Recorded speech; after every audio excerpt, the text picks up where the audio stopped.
What's going on with ContraPoints? Yeah, I'm gonna briefly touch on that as well, because I mean, I said this like a while back, where I was like, listen, this is not for like any person. I said this on my Discord a while back, where I was like, now that it's becoming more like acceptable and appropriate for a lot of people who are terrified of their quote unquote brand being associated or tarnished in any capacity with like Israel Palestine stuff, you'll see a lot more people like openly reveal takes, okay, openly say what their points are. And I think, I mean, something I said back then, this was like months ago, was if you come out after like, 20 months of, or 18 months at the time, I think it was, of like genocide, to like make a statement, and your statement revolves around like how all of these people that were correct from the start are actually evil and bad or whatever, and that your feelings really matter in this process. Like, if you come out and do any of that like wishy-washy shit, or if you come out and do any of this like both sides are kind of bad type bullshit when you're talking about like free Palestine, the genocide that is happening, then I'm gonna talk about it. And that's basically, it's sad to see, but that's basically what ContraPoints did, like to a T almost. Okay, and I like ContraPoints. I've never had any issues with her. I don't really care about like all the other controversies that she's been in or whatever. You know what I mean? For those of you who don't know, ContraPoints is a bread tuber. She was one of the OG bread tubers. Like, she would make these really long, well thought out YouTube video essays, bisexual lighting, all of that, right? And she had been, I guess, noticeably absent. I don't really run around being like, why is my favorite YouTuber not saying anything about this issue or that issue or whatever? I mean, it is odd when like you're a political content creator, or you have major political opinions be known, and you don't really say anything about like perhaps one of the most impactful global incidents, a genocide that is unfolding in real time. It is odd, but I never was like, why won't you say anything, right? And I guess people were doing that a lot. So she did, she came out and like released something, not on Twitter, mind you, but instead on Reddit, which is, I guess, like a less hostile space to reveal this kind of thing. There are a multitude of different reasons as to why people don't speak out about the genocide that is unfolding in front of our eyes. For many content creators who like understand the violence that is happening, they might be worried about fucking up the bag, for example. For some others, they're worried about the saying something wrong and then being like ridiculed or bullied or attacked, which is part of the reason why they will just say, oh yeah, free Palestine, and then they move on, right? Or like they rarely ever engage in this kind of stuff, because it is supposed to be a third rail. It was considered the third rail of politics by design for a very long time, right? They don't want to get like, they don't want people to go after their advertisers. Why are people so afraid? What do you mean? Look at me. Look at me. Look at me. I've spent most of my professional career combating anti-Semitism, and still do to this day. And it's like not even a question. Like, people will just immediately be like, he's an anti-Semite, he's a terrorist, take his money away, deplatform him, don't put him on any fucking news outlets. Like, what the fuck? No one should watch him. Why do people watch him? Like people get really fucking vicious. There are entire networks organized around like doing this kind of like horrible thing, right? They will turn people into pariahs, right? By design. That is the point. That is the purpose, right? You get put on a list, and then people will actively come after you to try to like ruin your fucking livelihood. But in any case, that's like part of the reason why a lot of people are afraid of it, because it's like the real type of cancel culture, right? It's not like cancel culture because you like said something that was fucked up when you were like a teenager, and now people are unearthing that and like yelling at you over it, like, but it's gonna go away in like a week. I'm talking like real cancel culture, like you're not allowed to, you get charged with terrorism like Kneecap did, or They won't let you advertise your band in the London metro stations like Kneecap did. Or you get put on a list, and then you have prominent civil rights groups like the ADL routinely coming after you in mainstream media and just like smearing you because who the fuck's going to say anything? Who's going to push back? You get your visas canceled. Like those are the real impactful, real consequential cancel culture shits, right? Not like a bunch of people on Twitter yelled at you for whatever you fucking said back in the day. And I think that that's a real reason why a lot of people don't say anything. But Natalie is a smart person, like a much smarter, much better thought out person than these people that I'm talking about. She's not like a random influencer that otherwise does like makeup blogs or whatever.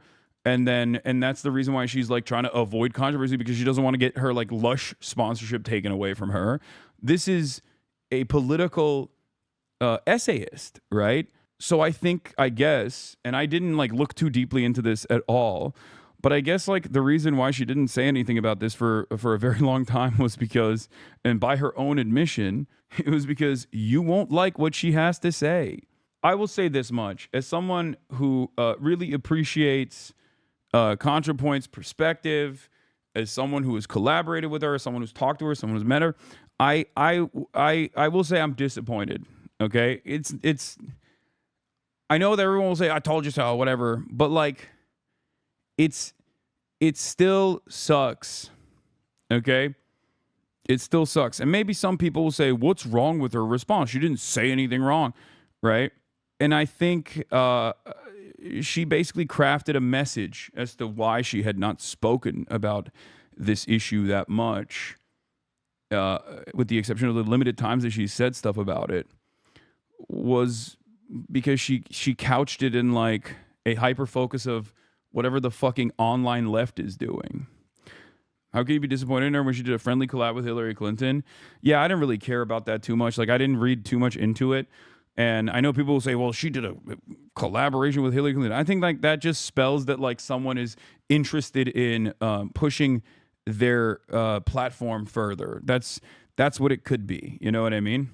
I don't give a shit, you know? I don't know the extent of which her collaboration with Hillary Clinton looked like anyway. BreadTube got a lot of people on the right track in the last 10 years. I understand why people would be disappointed. Can't be bothered with people post-game playcasting. Yeah, no, that's what I mean. Like, I think that she had a lot of impactful videos for a lot of people. Like, I'm not going to undermine that. I'm not going to discount that. It's like literally what I do. You know, I try to convince people not to be their old selves, right? And I think if someone has been impactful in a lot of people's lives in that regard, it just hurts to see.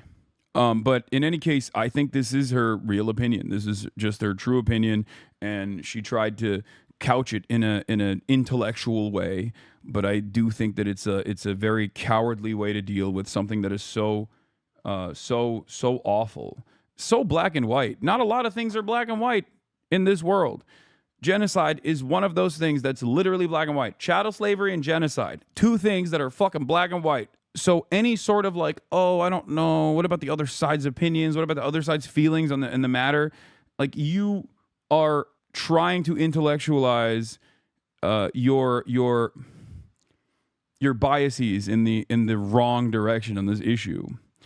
Okay? That's it. It's a super simple situation. Masquerading this as like a conflict that puts progressive people who care about Palestinian emancipation against Jews is unironically a anti-Semitic thing to do, because this is not about Jews versus Palestinians. That's what the media wants you to think. That's what the media wants you to focus on.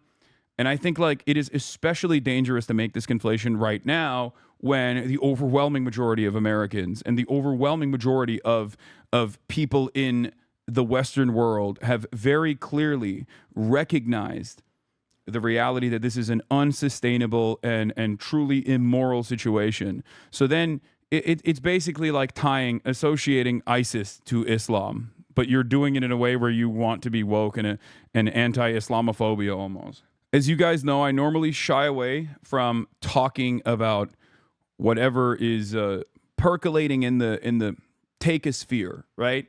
I don't really talk about like the quote unquote drama and things of that nature, but there is one exception, and that is when someone has a political perspective or a take or something, especially as it pertains to this issue. That's usually when I explain the shitty drama. It's not like, I don't think this is quote unquote drama is what I'm trying to say. I think this is beyond that. I think this is political discourse. And let me see if I can find it real quick. Let me see. Let me pull up the statement. Yeah. Dick Sertonox posts, YouTuber ContraPoints has posted her full take. And I'm just going to go through this. YouTuber ContraPoints has posted her full take on Israel to Reddit. All right. Let's open the image in a new tab because there's so much happening here. There's a lot. It's an effort post. So, many leftists feel betrayed because I haven't made a video on Palestine. Do they actually want a ContraPoints video on Palestine? Will they be happy if I get in the bath and pour milk on a mannequin of Benjamin Netanyahu? No. I have posted about Gaza occasionally and have quietly given money to Palestinian aid organizations. But I think that what leftists really want is for me to join their chorus of anger. They sense some hesitation on my part and are judging me very harshly on my presumed opinions. I'd rather be judged on my actual opinions. So here they are. Is Israel committing a genocide in Gaza? Yes. Do I oppose it? Yes. Do I feel angry about it? Yes. I also feel a lot of other things.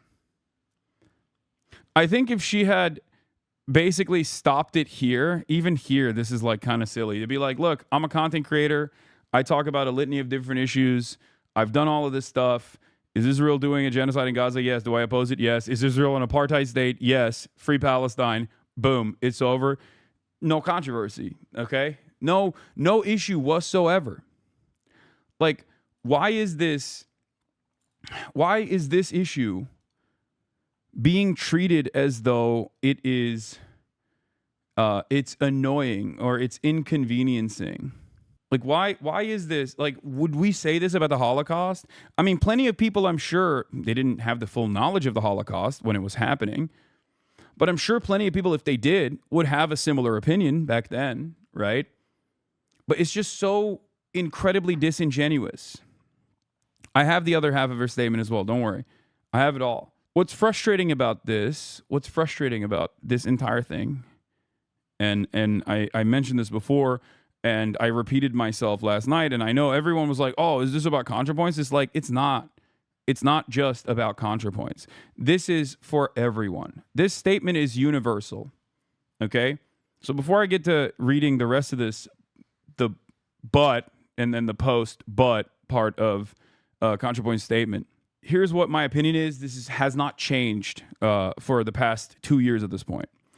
If you are like me, a spoiled child of America, okay? If you live in the heart of empire and your tax dollars are contributing to unlimited bloodshed in the global south, but especially in Palestine right now, especially in Gaza right now, and your focus after 20 months of live streamed Holocaust of men, women, and children in Gaza, the complete and utter annihilation, death and destruction in Gaza is still on your personal feelings, how you feel about it, how the personal hysterics that you have developed around this issue because of the takes that you see online. Okay, if you continue to center yourself and you are just like me, perhaps the most spoiled person on the planet, living in the United States of America automatically qualifies as the most privileged people on the fucking planet. Anything beyond unconditional support to the Palestinian emancipatory movement, anything beyond unconditional support to the victims of genocide is ridiculous, okay? It's been 20 months. It's been 20 months. We've all seen the death. We've all seen the destruction. Stop trying to rationalize away and stop trying to normalize this death and destruction. It's not normal. People recognize that it's not normal. And our institutions are seemingly immovable. And yet we still persist, and yet we still continue to push them with the hopes that we can enact some sort of positive change, hopefully one day get some semblance of justice. But if you're not going to do all that, if you can't see Palestinians as humans, but simply victims of circumstance, okay? Simply just a group of people that you don't want to think about as people, as human beings, Speak for yourself. I had a horror show of a childhood. Man, shut up. Shut up. You're doing it right now. Okay? What I'm talking about is our birthplace. As a part of growing up in the United States of America, you are automatically luckier than a Palestinian child. This is ridiculous. It's not even a fucking question. You would never say this about a Jewish child that was sent to fucking Auschwitz. The only reason why you feel like you can say this is because something in your brain is stopping you from recognizing these people as human beings. That's it. That is at the heart of this controversy. If you try to intellectualize why Palestinians are suffering, if you do all of this instead of just like looking at this and seeing right from wrong, you're worse than like half of these fucking conservatives, man. Half of these conservatives who are like genuinely ruthless people, okay? Incredibly selfish people. Even they, like I know someone that is related to a person who was at January 6th. That's how much of a fucking MAGA booster they are. And they find what Israel is doing to be unconscionable. They're evangelical. They grew up with the mentality that Jews are special class people that must get Israel so that we can trigger the rapture. There are people like that have seen the fathers carrying their daughters and their sons in plastic bags, the remains of them, and that's it. For them, it's over. How can you look at all of this as in destruction? Okay, Cutie, what are you guys talking about? Cutie, this is not drama. I'm just giving you some fucking serious shit. Cutie is Mormon also, okay? What the fuck? Cutie's not evangelical. Anyway, or former Mormon. Like, this is such a uniquely violent circumstance, okay? We've never had an instance where, like, we have seen the Holocaust unfold in real time. That has never happened. In the past, we've had glimpses of it, you know what I mean? Illegal incursions, death, destruction, violence, but never to this degree and never in broad daylight in real fucking time. Except the Holocaust? No, the Holocaust is actually exactly the original Holocaust is exactly what I'm talking about. Are you kidding me? There was no internet, and half of the people outside of the German occupied territories were completely oblivious to what was going on in the death camps. Some Jews were suspicious. Some people that were being shipped to the Holocaust, to the concentration camps, were suspicious, and understandably so. They took action. The partisans did, right? But for the most part, people were not this tuned in to everything that was going on until the camps were liberated. Nazi propaganda, just like Israeli propaganda, was fairly strong at the time. And there were also obviously technological limitations that stopped people from figuring things out. There were surveillance reports that came out. Like, I remember reading something about the British spy agencies initially writing reports on these death camps. And it was so violent. It was so unimaginably violent. People didn't even believe it. Okay? They were like, there's no way that's real. And in spite of all of that, the Nazis also made a fake, sanitized version of a camp that they brought the German Red Cross to, which was Nazi-affiliated, and then the International Red Cross Association to. These are all very famous incidents. Theresienstadt. Did I say it right? Probably not. Anyway, I'm moving away from the broader point that I was making. Yes, a lot of these incidents might come across as familiar to you because that's precisely what Israel has been doing. They've been playing the Nazi-style Holocaust playbook in perpetuity, playing itself out every single day. The only unique instance here is that we get to see the people that are victims to it in real time, in broad daylight. We hear their cries. We see them as human beings. There is more information on this stuff than ever before. But in any case, as I was saying, when all of this is unfolding and everyone is aware of it, if you're going to come out and be like, I was quiet for the past 20 months, but, now I have a statement and it's wishy-washy and it's both sides bullshit or fucking focusing on like leftists online, then spare yourself and everyone else the fucking agita and just keep quiet. Just stay quiet. There's no reason to just come out. There's no honor in coming out like this to be like, here's why I didn't say anything. On the other hand, on the other side of this, if you want to know my opinion on this, and I've said it before, and I've said this about ICE protests as well, anti-ICE protests as well. I said this about people who want to fight back against the Trump administration now.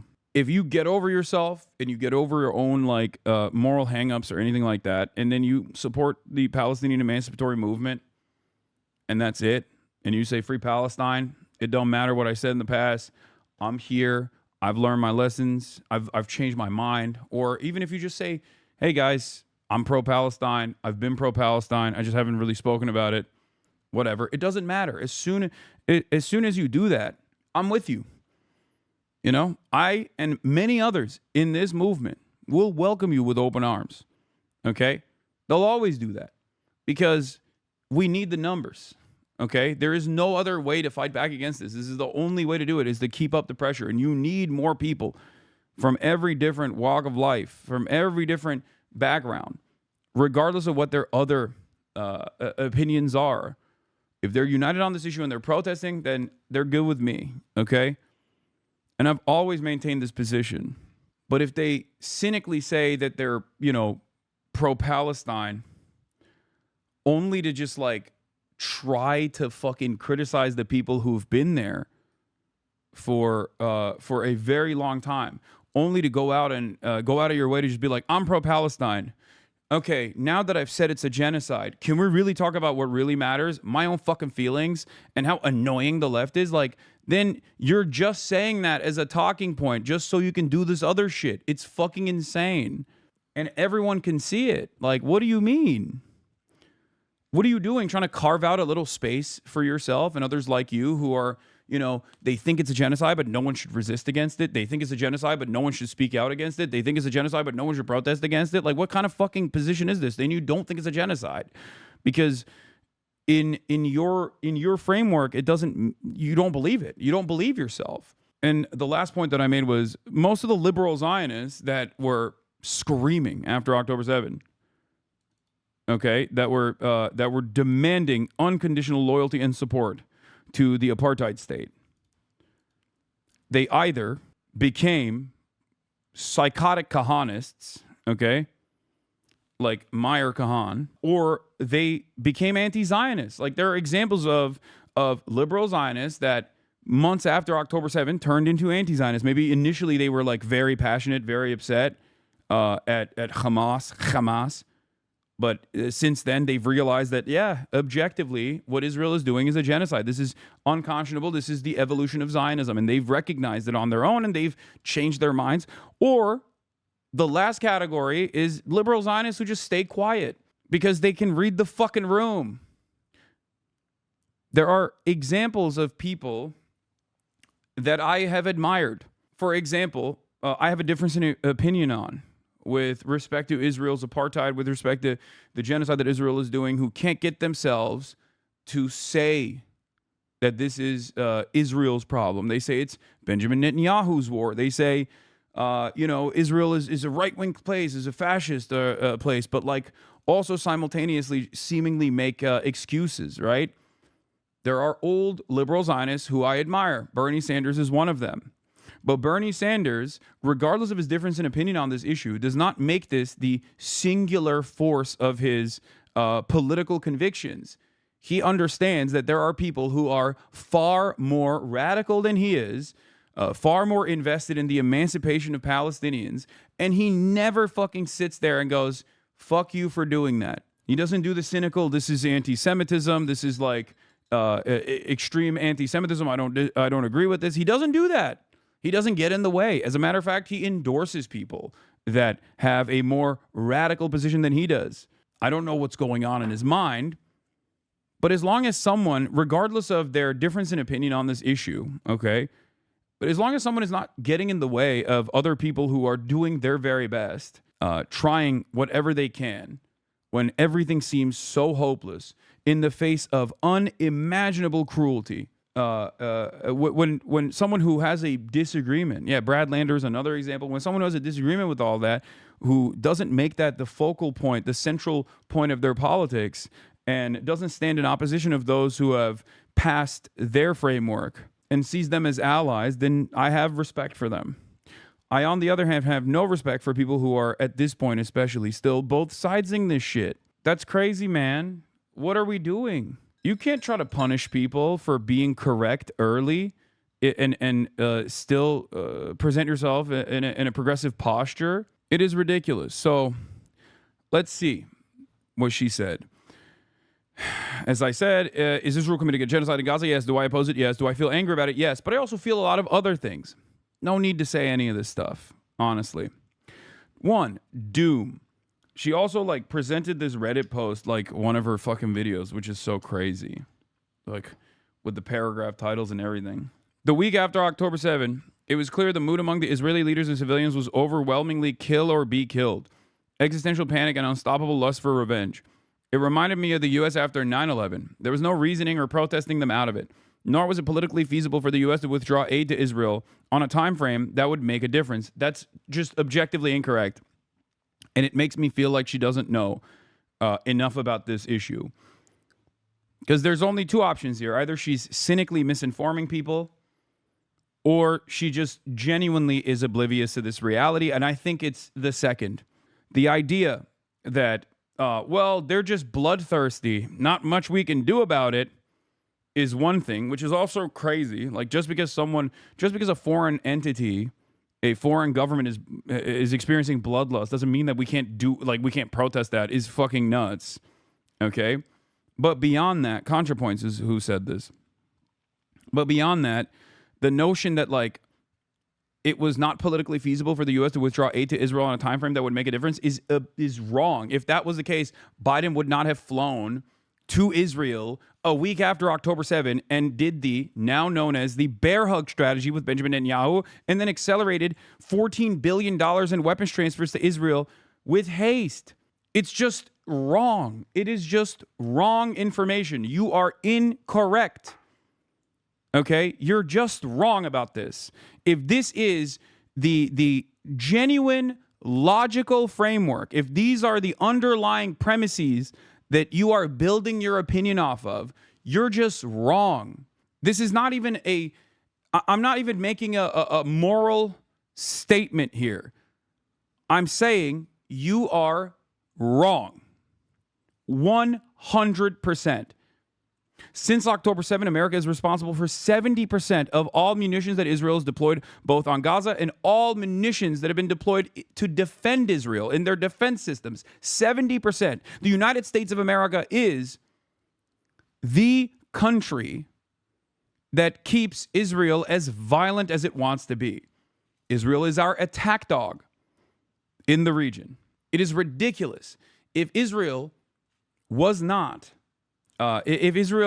reliant on our endless support, both political cover at the UN and on the international stage, and also, political cover from like sanctions that would broadly be sent to any other country that was doing this level of ethnic cleansing, this much in broad daylight with Western munitions.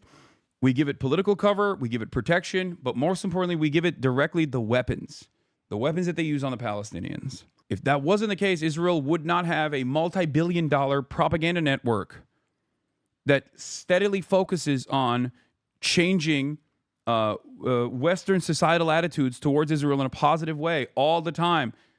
They would not have this sophisticated web of influence in perpetuity since the inception of the state of Israel. It's fucking ridiculous. Okay? Why are they spending all that money then? For fun? Of course not. They're spending it because they also have to. They recognize that propaganda is an absolute necessity for this continued support. And this continued support is an absolute must for Israel's continuation as a violent apartheid regime, one that is now doing genocide. So that's just objectively wrong. It would have required replacing most of Congress and overturning decades of bipartisan strategy and diplomacy. Bullshit. Even in the best case scenario, it would have taken years, so there was a sense of futility, but worse. 2, misery. The leftist pro-Palestine movement quickly decided that their primary goal was not merely opposition to the genocide, but opposition to Zionism in general. Yes, of course. The leftist anti-fascist movement quickly decided that their primary goal was not merely the opposition to the Wehrmacht, but it was, or opposition to the Holocaust, but it was actually opposition to Nazism in general. That is, opposition to the existence of Germany as an Aryan state. And here they decided to draw the line separating decent people from genocidal fascists, which had the following consequences. It shrunk the coalition. Zionist is a very broad category. Most Jews are Zionists. Anyone who supports the two-state solution is a Zionist. So here it is. Again, wrong. This is the Will Stancil tweet from October 8th. The Matt Iglesias tweet and the Will Stancil tweet from like October 8, 2023, saying the left will never survive this. What has taken place on October 7 is so horrifyingly violent that the DSA is over. The left will never survive this. There will never be a coalition that cares about Palestine ever again. And as a matter of fact, anyone who supports this is supporting October 7, and therefore there will never be a left movement in this country ever again. That's what they were saying. That's what they were saying almost 2 years ago. Look at the situation now. The Palestinian emancipatory movement has never had this much support in the United States of America. Ever. Ever, ever, ever.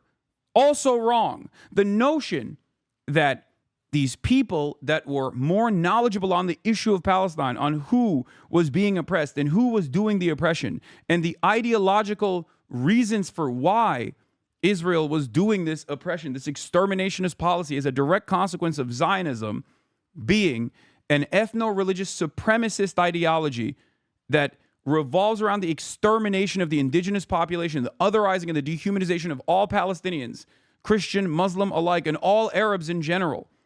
The monolithization of all Arabs as a parasitic force is identical to the Übermensch mentality of Nazi Germany. It is the same exact type of fascist policymaking. It is the same exact type of fascist ideology. So for someone who has written extensively about the alt-right and the Nazis and whatnot, I am shocked at how someone like CONTRAPOINTS, who is very well read on this stuff, cannot put two and two together. It makes no sense. And it didn't shrink the fucking coalition at all.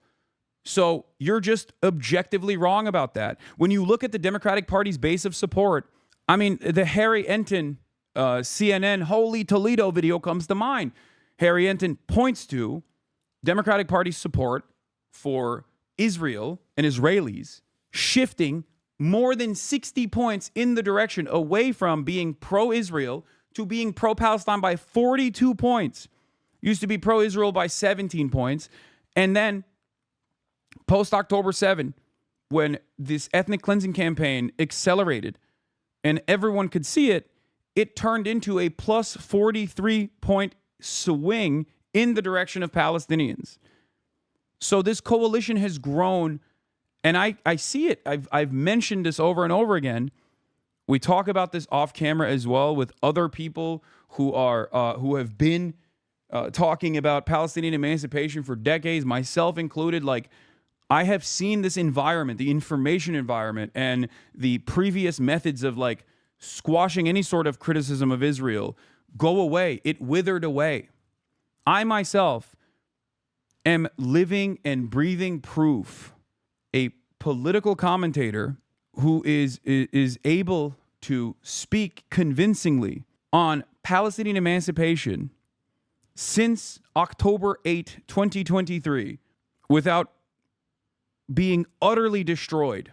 You have hundreds of thousands of people in European capitals taking to the streets, demanding an end to this bloodshed. This is unheard of. Something that happened quietly over the past 10 years, that the thing you're supposed to say about Israel, Palestine, and progressive circles shifted from a two-state solution message to a binationalism message, which has greatly increased intra-left coalition tension. This is on October 13th, 2023. When the spectrum of opinion ranged from stridently pro-Israel but pays lip service to the two-state solution to fired up about Israeli human rights abuses and the need for a Palestinian state, it's easy for people who don't really care, most people, to fudge it. Once you raise the stakes for what counts as sympathizing with Palestinians to the level of from the river to the sea, you generate a much more polarized debate that can't be fudged. A question that I find generally interesting in politics is, when does it make sense to try to deliberately polarize an issue? It's not never, but it's also not always. And I think the practical upshot of this particular polarization dynamic is going to be bad for Palestinians. Note, for example, that Israel-Palestine is the only issue I can think of on which Joe Biden has positioned himself to the right of Barack Obama. He was wrong, objectively. He was wrong on this. But it's especially crazy to me to be wrong on this 20 months after the fact. Matt Iglesias is always wrong, okay? He's always the first to be wrong. How are you going to be the last to be wrong? I never thought that there was a position worse than Matt Iglesias is on this issue. Yeah, Matt Iglesias is always wrong. Fork found in the kitchen. So it did not actually shrink the coalition, okay? Zionist is a very broad category, yeah, by design. And there's a lot of lies being told about what Zionism is. Also by design. This is the reason why Zionism is oftentimes in the media covered as like, do you care as a Jew about the state of Israel? But you know what's never talked about? Because I don't know why, well, I do know why we center this conversation around Jews, okay? But there is a far larger force of Zionism around the globe, throughout history, and certainly in the United States of America, that is far more consequential and has outsized control in American politics than Jews and their opinion on Israel. It's evangelical Zionism. Kufi is the largest donation group to the settlement project to Israel in general in this country, Christians United for Israel. It is evangelical Christians that are the fucking force. This is why I have always said that even if every single American Jew tomorrow turned around and said, I'm an anti-Zionist, America's foreign policy and its association with Israel would not change, especially in the short term. Because America's investment in Israel has nothing to do with Jews as a special category or as a special class. It has everything to do with material interest. Okay? Now, having said that, has there been a lot of influence peddling in the process over the course of the past 77, 78 years? Of course there has been. Is there an ideological component to the zealotry demonstrated by a lot of Christian Zionists, Jewish Zionists alike? Absolutely. But that's not the driving force of this allegiance. That's not the driving force of this partnership. That's not the reason why, you know, when USS Liberty happens, like the American government's like, oh, don't say anything, you know? That's not the reason why Israel's a special status client state. It is the fact that Israel is a unsinkable aircraft carrier with its own espionage facilities. It is America's very own special attack dog that it can always control in a resource-rich region. Rich both in oil, but also incredibly important for global trade, okay, with the Suez Canal. That's it. That's precisely why Joe Biden said in the 90s, if Israel didn't exist, we'd make one. He was right. He was honest about America's framework on this issue. It was politically infeasible. What is the pathway that takes us from the present situation to the dissolution of Israel as a Jewish state? I don't see how this could happen without either a total internal collapse of Israeli society or else, you know, nuclear war. As usual, leftists have championed a doomed cause. And at this point, it's like it turns into just your own personal, incredibly petty, incredibly self-centered attitude about what you think the online left is doing. It turns into just like looking at an issue that is black and white and saying, well, it's the worst crime that you can ever do, genocide, but the leftists are just like being crazy about it. Like, this is just your stupid gripes with leftist people online and what you perceive as like the broader movement, the broader pro-Palestinian movement. The internal collapse of Israeli society is going to happen. It is inevitable because it is built on the foundation of ethnic cleansing, okay? It is propped up. It doesn't have the chattel slavery and the colonial extraction that the American government had, where it could have completed its ethnic cleansing as America did to the indigenous population here and then continue on with its imperial project. Israel cannot maintain this without unlimited support from the United States of America. Whereas the United States of America is capable or was capable of reaching a point of independence so it could continue dominating the fucking world, okay? And I believe that this is precisely the reason why, like, people chirp about this stuff to be like, don't talk about the inconsistencies. Don't talk about the inequities. Don't talk about the apartheid. Don't talk about the dissolution of Zionism or the Zionist state. Dangerous ambiguities. The vagueness of Zionism as a political Satan enables all kinds of rhetorical abuses. The dangers of Nazism as a political statement enables all kinds of rhetorical abuses. It's like this is an argument that you're launching here is virtually identical to the Boers and their existence in apartheid South Africa, the white South Africans that wanted to maintain an apartheid. Like it's ridiculous. It's like saying this about Nazi Germany. The dangers of developing enmity towards the Germans who support the Nazi regime. What the fuck is this?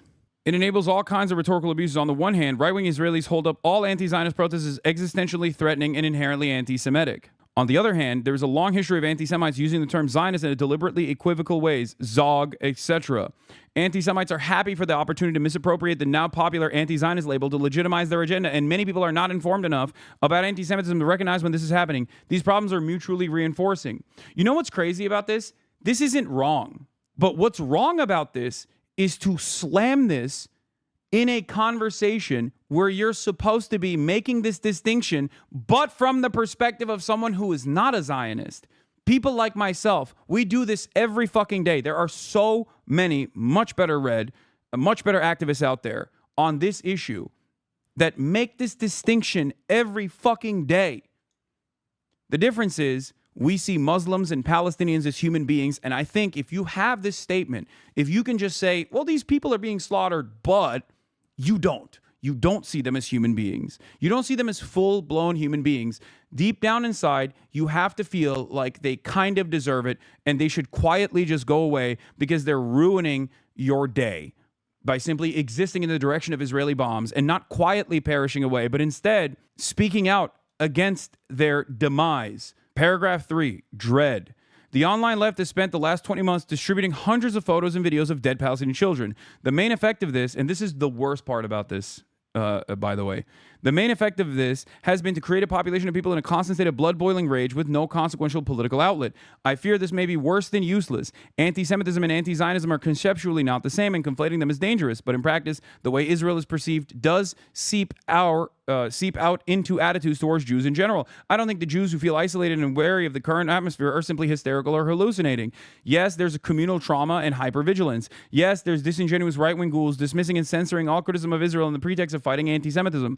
But there's also a valid fear of historical anti-Semitism patterns recurring, and that fear gives power to the right-wing Zionist claim that only Israel can keep Jews safe. Does this mean Israel should not be criticized or sanctioned? Absolutely not. But it's something I don't want to risk contributing to, if not outweighed by tangible benefits, so I approach the issue cautiously. This is the absolute worst possible thing you can say, because it is the most wokeified, most intellectualized version of what Benjamin Netanyahu says when he says, these are telegenically dead children. And you know who's actually distributing the photos of hundreds of dead Palestinian children? Palestinians are. It's not actually the left that's distributing those photos. It's the Palestinians themselves that are speaking out on their own genocide, on their own ethnic cleansing. So to sit there and be like, this is just the woke left being woke by really pushing people to get angry about this documented genocide every single day is a psychotic thing to say. This is the worst thing that she mentions in this entire fucking...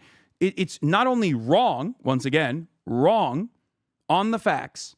It is not the online left, because the online left is not in Gaza. Palestinians are in Gaza. They are the ones who are showing their own conditions. And to treat this as like a simple nuisance, something that is causing your day to be worse, something that's giving you blood-boiling rage, and then where does that rage go? Against Jews? Like, what kind of fucking statement is this? This is the most politically correct version of saying this is Pallywood that I've ever seen. It is an unimaginably freakish thing to say. Incredibly fucking disappointing. Like, what's the alternative? You see these harrowing images, and you don't look at them and feel some type of way. You don't actually try to get others to also feel angry and resentful towards what Israel is doing, which is genocide, and our contributions to said genocide as Americans? Crazy. A shameful statement. I cannot believe that Natalie typed this out, read it through, made sure there were no grammatical errors, and then thought that this was good to publish. It really reveals how little the people in her immediate orbit give a singular shred of a fuck about the lives of Palestinians. Clearly, there was not a single person that could have turned around and said, hey, you know how you said like conflating Israel with Judaism is dangerous? Maybe just hyper focus on that aspect and talk about the cynical conflation being crafted by both liberal Zionists, and also the Nazis alike. Yes, there's communal trauma and hypervigilance. Yes, there's disingenuous right-wing ghouls dismissing and censoring all criticism. But it's something I don't want to risk contributing to. It's not outweighed by the tangible benefits. Yeah, I'm not going to contribute to anger and resentment towards the genocidal apartheid state of Israel unless there is an immediate solution. What is this if not cowardice? It also presents the issue as people who are pro-Palestine against Jews, okay? It's the long way to be this smug, it's the long way to take this like vapid, self-centered, incredibly smug attitude while talking about how, you know, every time you're doing, you know, activism or what you think is activism, when you go out to the streets and you protest against Israel, or you say Zionism is fascist, which it literally is, right? Every time you say the truth about Israel, every time you say the truth about Zionism as a political ideology, okay, as an ethno-supremacist, exterminationist political ideology, you're actually harming the Jews. Jews have been around for thousands of years. Zionism has been around for 78. Well, longer than 78, but Israel's been around for 78. Zionism has been around for a little bit longer than 78. The fuck do you mean? This conflation was deliberate, and it was a relatively new phenomenon.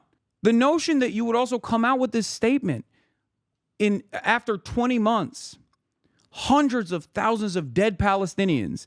Every single day we see 50 Palestinians being shot at that are starving at a American Israel backed fake charity scheme because they've cut off all aid distribution into the Strip so they can do perfidy and use aid as a military mechanism to further displace and to further kill the Palestinian population, to make it impossible to survive in the Strip, so they can inevitably move them to concentration camps in Rafah and then move them away from the Palestinian lands into the Sinai Peninsula or wherever, probably the UAE. The idea that like this is the idea that this had anything to do with Judaism is fucking psychotic. But to say that 20 months in is extra crazy. It's literally this, but with better language. Hi, someone with heavy food sensory issues here. Frosted mini wheats are one of the only things I can actually consume regularly and not get sick from. Guilting people who can't support boycotts is ableist as fuck, but y'all aren't ready for that conversation. It's like, yeah, basically, but it's a far more severe situation because it's about genocide, like centering yourself amidst this like ongoing genocide and your own feelings and your fears, your hysterical fears that you have cultivated, instead of correcting people who have these hysterical fears that they represent, that they demonstrate on a regular fucking basis, and try to convince them, as your job is to convince people when they're wrong, right? If you are a essayist on fucking YouTube, this is your job. Your job is to literally tell people that they might be a little crazy, or in the nicest ways possible, nudge them in the appropriate direction. That's what I do. That's what you're supposed to be doing as well. Aren't you supposed to be de-radicalizing people away from the alt-right, from Nazi-style ideologies? That's what I've been doing. What happened to you? Where did you go? There have been so many controversies, some of it like intra-community, with respect to like takes that CONTRAPOINTS has had throughout her career that I have never really paid too much attention to. I've thought that she is an overall positive figure that plays a formative role in crafting lengthy visually appealing arguments that can reach a lot of people and change their minds. Contra has never de-radicalized an alt-righter. Her messaging has been exclusively for the social media obsessed libs who singularly care about domestic social issues. I don't think that's the case. I think there are probably even people in here who have seen seen trans existence in a totally different light as a consequence of watching her videos. I don't think that's correct. I don't think that's correct. I don't think that's correct at all. I think like she has been able to change people's minds on certain issues. She's played a role in this. Okay? Just as I have, just as other people have. I was transphobic as a trans woman and her viz changed my life. I'm really hurt by how bad she is on this topic. ContraPoints radicalized my ex who liked Ben Shapiro. Yeah, no,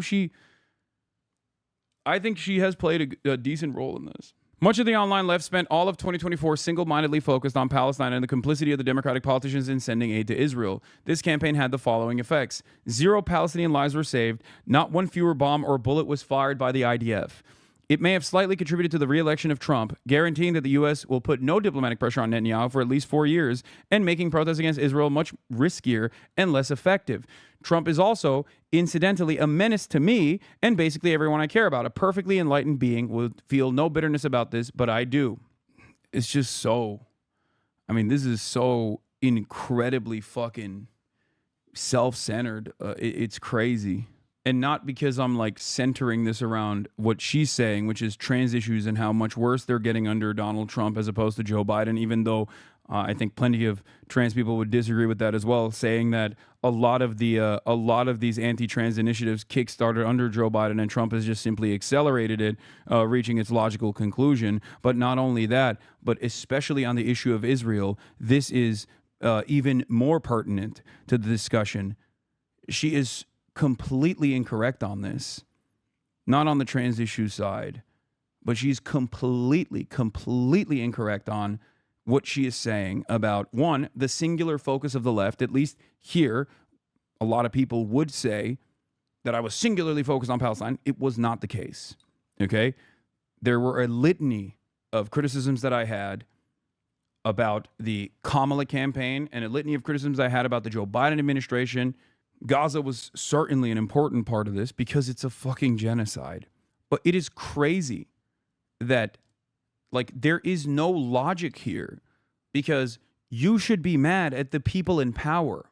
You should be mad at Kamala Harris and Joe Biden for wanting to continue this genocide, even if it was politically infeasible for them to do so, even if continuing this genocide actually played a role in her losing the election to an incompetent fascist piece of shit.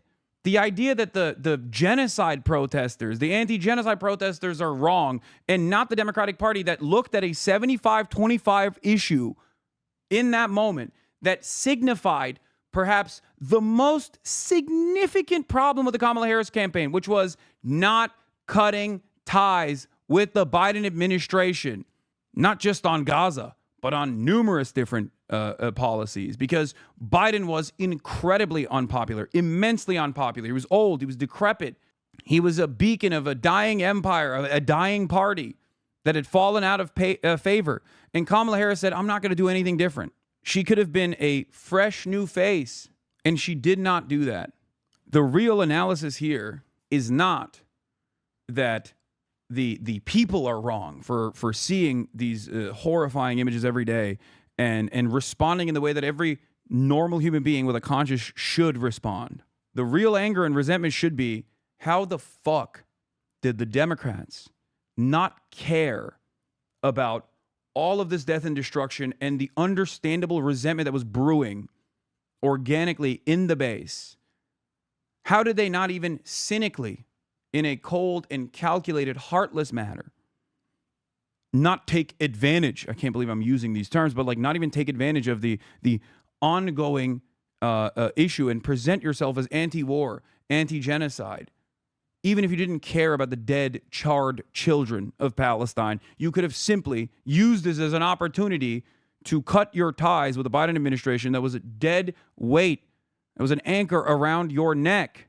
It was criminal negligence. They did not care, okay? They did not care enough. They were too predisposed with trying to win with their own method, with their own strategy, that they refused to see that this issue had changed forever. Sending Bill Clinton to Dearborn to talk about Judea and Samaria. Sending Richie Torres to Dearborn. I had these conversations with people who are connected to the Biden administration. If you recall, I did the Pod Johns. I did Pod Save America before the election and after the election. If you recall, every single thing that I brought up that the Kamala Harris campaign was doing that was wrong before the election became the major focal point of how they lost the election. Running around with Liz Cheney, refusing to let a Palestinian who was in the Democratic Party and is still in the Democratic Party speak at the DNC. Incredible, incredible failures. Failure after failure. Saying you're going to do the most lethal military. Saying you're going to be more militant at the border than the Trump administration actually is. They're not sincere about their interest in destroying all Latinos that live on U.S. soil. It's not like this was impossible to see. There were plenty of dumbasses, myself included, that saw it from a million miles away. So the real resentment should be directed at the people in power that refused to listen, that refused to abide by the principles of the democratic process where our electeds are supposed to represent our interests. And in a situation where it's 75-25, I mean, what more can you ask for? It was a genocide that started in an election campaign, during an election season, during an election year. Elections are supposed to be a pressure valve for people not to revolt because they feel like they have a say in this process. And the Democratic Party's refusal to hear the cries of its own base of support showed so many Americans that this is not a real democratic process at all, which is the truth, but, you know. People probably cared more about inflation and social issues more than foreign policy. That's not true. This was a major, major problem. Okay? That's not how campaigns are run. This is not how elections are run. Of course people cared about inflation. Okay? Kamala Harris had no good solutions to that either, with the exception of grocery prices. Limiting grocery prices. That was a banger fucking campaign policy that she presented that she packed up very quickly, even though it was her most popular policy. I covered it extensively. But if you want to look at this, not as simply Gaza, but from a more holistic perspective, Gaza is yet another glaringly obvious representation of Kamala Harris's inability and disinterest in cutting ties with the anchor that was around her fucking neck, the Biden administration. The very fact that she was presented as an alternative in this unceremonious, truly unique, unprecedented way should have been the major reason as to why she has to quickly cut ties with the administration she was a part of and utilize the limited amount of influence and power she has as the vice president at the time to make some changes, to give assurances to the American public that she will be different. It is crazy. The idea that foreign policy is in America especially is separate from domestic policy is stupid, because every single dollar spent on a bomb, spent on a rocket, spent on rockets that Israel deploys on the Palestinian population is a dollar that could go back to you. It could go back to your roads. It's a dollar that could be spent educating your kids. It's a dollar that could be spent building schools, factories, fixing the roads, building better infrastructure. So make no mistake, it is a lie that people say when they say, oh, foreign policy is a separate thing. No, of course it's not a separate thing. They want you to think it's a separate thing. They want you to think that these things are not directly connected to one another. That is by design. Trump is also incidentally a menace to me and everyone I care about. None of this is the fault of Palestinians, of course, who are overwhelmingly the victims here. Oh, thanks. Thanks, Natalie, for saying the Palestinians are overwhelmingly the victims here. I hope that someday American policy will shift in their favor, and I will continue to support that cause. TLDR, I see the situation as bleak, intractable, extremely divisive, and devoid of any element that could be appropriately transformed into political entertainment. That's why I haven't made a video about it. Hopefully it goes without saying that these are just my thoughts. I'm sure other bread tubers, in air quotes, have different opinions. So that was their take. And of course, when this unfolded on the timeline, everyone fucking lost their minds, partially because CONTRAPOINTS is a trans woman, so obviously anything that a trans person says gets amplified a million times over by transphobes and you know, everyone else, of course. So there is that. But what I don't understand about the entertainment part of this is that Are you doing entertainment when you talk about trans issues? Is this not an existential issue for you? When you make a video trying to convert people, trying to change people's minds about trans existence, is that simply entertainment? I don't think it's entertainment. There is an entertainment component to what I do. I see that. I understand that. But it serves the larger interest that I have in getting people to change their minds. And of course, predictably, Ethan Klein looked at this and went, wow, I couldn't have said this any better myself. This is exactly the war I've been waging. You know, I also think it's a genocide, but everyone should shut the fuck up about it. Yeah, ContraPoints' whole take here is, believe me, in my heart, I oppose this genocide, but actively campaigning against it is unproductive, anti-Semitic, and bad tactics. And also makes me feel bad, and also led to Kamala Harris losing the election. But Trump is literally destroying everything in besties to Bibi. There won't be anything left. I agree with her. It's amazing how everyone can't understand it is in immediate attack mode. Trump is literal Hitler, and we can't get mad, you mean? It's Stasia. I am genuinely shocked at how long you have spent, how much time you have spent in this community, and yet you still cannot get this through your dome, okay? American foreign policy is fucking uniparty. Genocide under Joe Biden started. Prosecutions took place under Joe Biden. Joe Biden's administration literally accelerated the prosecution of people like Mahmoud Khalil, made it an inevitability. Trump came in and seized control over this mechanism of pushback and took it to the next level. The Biden administration set the ground, set the stage for the Trump administration to capitalize on prosecuting unfairly people who are speaking out against this genocide. 3,500 student protesters were arrested under the Biden administration. I got to start just lying to people and being like, 3,500.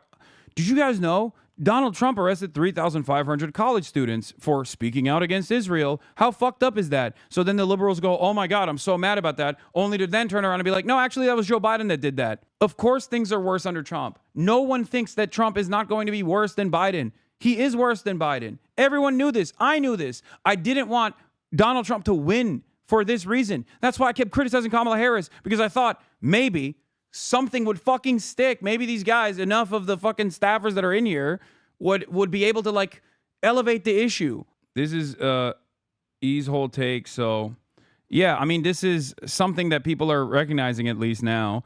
So it seems like a new rhetorical strategy is dropped. Concede that Israel is doing a genocide/war crimes, but then proceed to spend 100 more times and 100 times more space complaining that people opposing it are basically worse because they hurt Jewish feelings/make Democrats look bad. Did you read what she said, or just read a little and get into your feelings? If you read what she said and agree with her, you're objectively wrong. And I can only tell you what the truth is, but you will probably never agree with me because part of the problem that you are exhibiting here is fundamentally unsolvable. You have to solve it on your own. And that is that it is not the left that is showing these images of Palestinians being slaughtered. It is Palestinians that are showing these images. Okay? It's also not just the online left that has made this their cause. A lot of Americans from every different walk of life recognize the cruelty here. And if you actually ever stepped outside of your own bubble and went to one of these fucking protests, you would realize that. If you ever actually participated in something, if you ever actually stood for something, you would realize that. How is this any different than when a racist person says, ugh, you calling me out for my racism is the real problem here, not the very fact that I'm doing something racist. It's the same shit.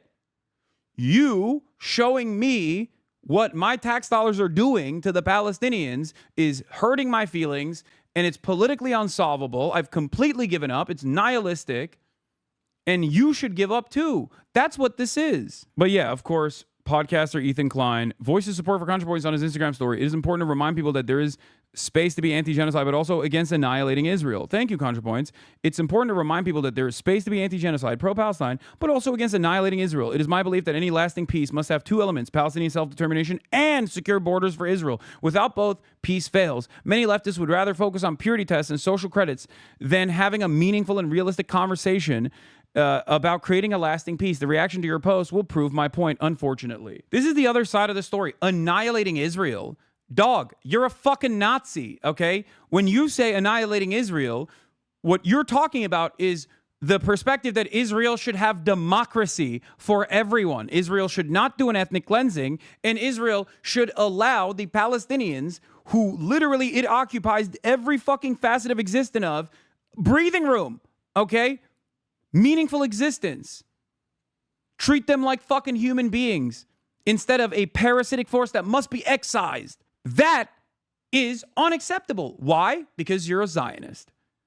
And you have the exact same hysterical fear that is rooted within Islamophobia and ethno-religious supremacist attitudes. Palestinians and Jews can never get along. Palestinian Muslims, Palestinian Christians, and Jews can never live in the same place. That is exactly what people said in apartheid South Africa. Black people and white people can't live side by side. That's exactly what people said in segregationist South, in the Jim Crow South. That's what they said against the abolition of slavery. Anti-Semitism being a real bigotry does not change this dynamic. This is why people say you are a Zionist. Simply claiming that you're anti-genocide, but then spending every fucking waking moment talking about how, well, sorry, you know, these Muslims and these Christian Palestinians, these Muslim Palestinians, and these Jews, they can't live together because that would annihilate all the Jews. That'd be a Holocaust. That's insane. That's exactly what fucking segregationists in the Jim Crow South said. That's exactly what David Duke says, okay, about black people, about Jews. It's fucking insane. Oh, we just want secure borders. Like how? You're using the same terminology that Trump uses when he's talking about Mexicans invading the country. How does that not read for anyone else? Because there are a lot of liberals out there who are just like completely rudderless and have no capacity to analyze the situation, have no way of understanding that like they are unironically defending the exact same types of bigotry that they despise when Trump does it to their friends and their neighbors. But when it comes down to Israel, when it comes down to like anti-Semitism, I think like that is brick their brain a little bit. So they don't see it in the same exact vein. Oh, it's different? Why is it different? Why can't Muslims, Christians of Palestinian background live alongside Jews in a singular, solitary, secular state? Why does this have to be an ethno-state? I need you guys to understand. This is why I think history is very important to learn so we do not repeat the lessons. Every single historic fascist movement has always packaged its ideology with reason, okay? The Nazis didn't say we have to kill the Jews because we're evil and these guys aren't actually doing anything, but we love killing them because we're evil and we just like want to kill Jews. They didn't say that. They created a logical reason. They created first the Jewish question, the dehumanization of Jews, the claims that Jews are a parasitic force that is both powerful and weak at the same time, the idea that Jews are taking down the German state by engaging in degeneracy in the halls of academia, controlling the money supply, all of this stuff. And then after decades of dehumanization that also even predated Germany itself, of centuries of dehumanization and anti-Semitism, they were able to captivate enough people. They were able to basically take advantage of that pre-existing historic anti-Semitism. That is precisely what you're advancing when you talk about Palestinians in this way. First, you present an issue with the conclusion of the argument in mind, okay? You create a fake issue. You say Jews are ruining society. Okay, the economic volatility that you're experiencing is because of the Jews. Then you keep just saying Jews are responsible for everything, okay? All of the wrong, everything that you're experiencing. And then you have to solve this problem, right? But the problem never existed. First, you create the Jewish question. Then you have to have a solution for the Jewish question that you created. And that solution is the Holocaust. And that is precisely what Israel has done to the Palestinians. First, you create a question, Palestinians, the Palestinian question, and then you have to find a solution to the problem of Palestinian existence. In America, there's a different version of this, obviously. Immigrants, non-white immigrants specifically, create hysteria around it, keep hammering the point that they're violent criminals, keep saying that they're animals, keep saying that they're ruining society. As material conditions worsen, there are more and more people that are angry, resentful, frustrated, looking for an alternative, looking for a reason as to why they feel this anger. And one side doesn't actually respond to any of those frustrations, those economic anxieties, the Democrats, of course. And then the other side turns around and says, you're feeling all that anger and resentment, and that's good. It's because immigrants have taken your social safety nets. And then people lean on that. Now you have successfully created an environment where there is an immigrant question or a Jewish question or a Palestinian question. Now you're looking for a solution. But the problem never existed to begin with. It was not a real problem to begin with. The reason why I'm bringing this up is because a lot of people that look to these historic incidents, these historic events, mass cruelty, systematized death and destruction like the Holocaust, and think, oh, well, it's different now. It's not different. The methods are the same. The fake hysteria is the same. The dehumanization is exactly the same. You cannot comprehend because you have been swept away with this propaganda. That's it. In a way, Ethan Klein and anyone else that has this kind of opinion is unironically in the same boat as the average baker in Nazi Germany that was like, I don't know what's going on in there. They put a lot of Jews in there. I don't know what's happening. It smells weird. There's ash everywhere. But I'm just going to keep baking. I don't really like what they're doing to the Jews, but I'm just, at the same time, I am really worried. I am really worried about what the Jews could potentially do to me if they were to live side by side with me. Just so chat knows, this is literally like saying I'm a liberal Jim Crow supporter. Of course, I abhor lynchings. But what neighborhoods must maintain secure borders and radical civil rights terrorists will call me racist for saying this? Yep, that's it.